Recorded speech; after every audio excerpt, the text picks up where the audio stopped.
வரஹ்மத்துல்லாஹி வபரகாத்துஹு.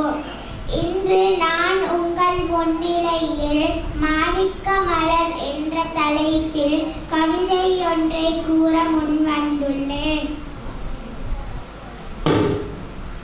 பாரெங்கும் வீசுதடா பாலைவன வாசமடா, புழுதி புயல் காற்றெல்லாம் புகுந்து புகுந்து அடிக்குதடா.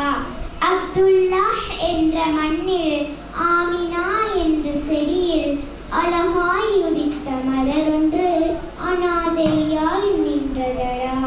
அப்துல்லாஹ் என்ற மண்ணில் ஆமினா என்ற செடியில் அழகாய் உதித்த மலரொன்று அனாதையாய் நின்றதடா. மக்கமா நகரத்திலே மலராக உதித்ததடா.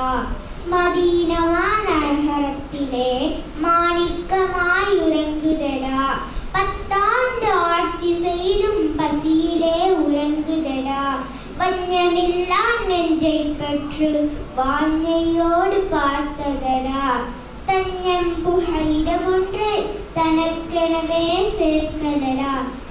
தரணி எங்கும் மனம் வீசும் நபியாம் எங்கள் மாணிக்கமடா. தஞ்சம் புகையிடம் ஒன்றை